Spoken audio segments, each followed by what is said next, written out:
اعوذ باللہ من الشیطان الرجیم، بسم اللہ الرحمن الرحیم۔ السلام علیکم ناظرین، آپ دیکھ رہے ہیں آئی ڈی ٹی وی۔ میرا آج کا موضوع ہے حضرت غوث اعظم رضی اللہ تعالیٰ عنہ کی کرامات۔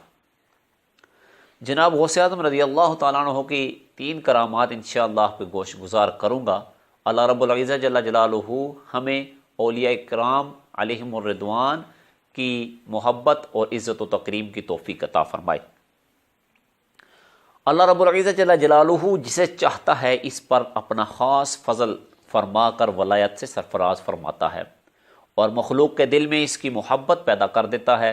پھر یہی محبت مخلوق خدا کو کھینچ کر ولایت کے ان درخشاں ستاروں کے در پر لے آتی ہے جہاں خلق خدا کو اپنی حاجت روائی، مشکل کشائی، رہنمائی اور قرب الہی پانے کے مختلف راستے نظر آتے ہیں۔ اولیاء اکرام علیہم الرضوان کی عطا سے، اللہ رب العزت کی عطا سے مخلوق خدا کو فیض و برکات پہنچاتے ہیں اور اسے اللہ تعالیٰ سے ملا دیتے ہیں۔ خلق خدا کبھی اس فیض و برکت کو وعظ و نصیحت سے پاتی ہے، کبھی اولیاء اللہ کے حسن اخلاق اور عمل سے اپنے باطن کو روشن کرتی ہے، تو کبھی یہی مخلوق اس فیض کو کرامات کی صورت میں دیکھتی ہے اور اپنے ایمان کی کلی کے کھلنے اور عقیدت کی گرہ کے مضبوط ہونے کا سامان کرتی ہے۔ غوث سمدانی، قطب ربانی، محبوب سبحانی حضرت شیخ سید عبد القادر جیلانی رضی اللہ تعالی عنہ کی ذات گرامی سے بے شمار افراد نے فیض پایا ہے اور پا رہے ہیں اور تا قیامت پاتے رہیں گے، بلکہ انشاءاللہ عز و جل بروز قیامت بھی فیوز و برکات سے حصہ پائیں گے۔ آپ کی ذات سے بے شمار کرامتوں کا صدور ہوا ہے، ان میں سے 3 کرامتیں ملاحظہ فرمائیے۔ پہلی کرامت ہے ہوا میں اڑ کر غائب ہو گیا۔ شیخ عبداللہ محمد حسینی رضی اللہ تعالی عنہ بیان فرماتے ہیں، ایک مرتبہ میں اور شیخ علی بن حیتی رضی اللہ تعالی عنہ حضور غوث اعظم رضی اللہ تعالی عنہ کی خدمت میں حاضر ہوئے تو دیکھا کہ ایک جوان دروازے پر پڑا ہے۔ اس نے ہمیں دیکھتے ہی کہا، میرے لیے حضور غوث اعظم سے سفارش کر دینا۔ جب ہم اندر پہنچے تو حضور غوث اعظم علیہ رحمت الرحمن سے شیخ علی بن حیتمی علیہ رحمت الرحمن نے اس شخص کا ذکر کیا تو انہوں نے فرمایا، ہم نے اسے تمہیں دے دیا۔ شیخ علی بن حیتی رضی اللہ تعالیٰ عنہ نے اس نوجوان سے آ کر یہ بیان کیا کہ میری سفارش تمہارے حق میں قبول ہو گئی ہے۔ وہ شخص فوراً ہوا میں اڑ کر غائب ہو گیا۔ پھر ہم نے حضور غوث اعظم علیہم الرحمت الرحمن سے اس معاملے کے بارے میں دریافت کیا تو انہوں نے ارشاد فرمایا کہ وہ مرد صاحب حال تھا، ادھر سے گزرا اور دل میں یہ خیال لایا کہ میری مثل یہاں کوئی نہیں ہے۔ ہم نے اس کا حال سلب کر لیا، یعنی چھین لیا۔ اگر شیخ علی بن حیتی نہ آتے تو وہ یوں ہی پڑا رہتا۔ اور دوسری کرامت ہے اللہ کے حکم سے مر جا۔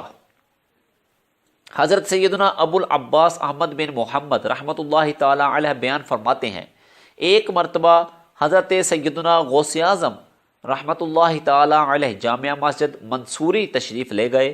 جب واپس آئے تو چادر مبارک اتاری اور بچھو کو نکالا اور فرمایا، موتی باذن اللہ تعالی، یعنی اللہ تعالی کے حکم سے مر جا۔ اسی وقت وہ مر گیا۔ پھر ارشاد فرمایا، اے احمد، جامع مسجد منصوری سے یہاں تک اس نے مجھے 60 مرتبہ ڈنک مارا ہے۔ تو تیسری کرامت، قافلہ ڈاکوں سے بچ گیا۔ حضرت سیدنا ابو عمر عثمان اور حضرت سیدنا ابو محمد عبد الحق رحمۃ اللہ تعالی علیہما فرماتے ہیں کہ ہم حضور سیدنا غوث اعظم رضی اللہ تعالی عنہ کے دربار میں حاضر تھے۔ آپ رحمۃ اللہ تعالی علیہ نے وضو کر کے لکڑی کی بنی ہوئی چپلیں پہنی اور 2 رکعتیں پڑھی۔ بعد سلام ایک زوردار نعرہ لگایا اور ایک کھڑاؤں ہوا میں پھینکی، پھر دوسرا نعرہ مارا اور دوسری کھڑاؤں پھینکی۔ دونوں چپلیں آنن فانن ہمارے نگاہوں سے غائب ہو گئیں۔ پھر تشریف فرما ہوئے، ہیبت کے سبب کسی کو پوچھنے کی جرت نہ ہوئی۔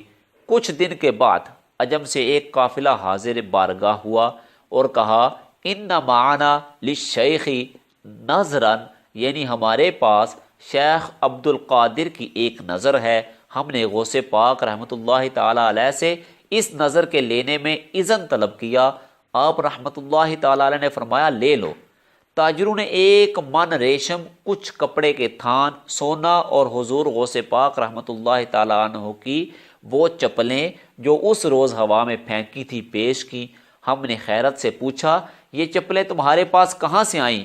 کہا ہم سفر میں تھے کہ کچھ راہزن یعنی ڈاکو جن کے 2 سردار تھے ہم پر آ پڑے، ہمارے مال لوٹے اور کچھ آدمی قتل کیے اور ایک نالے میں تقسیم کو اترے۔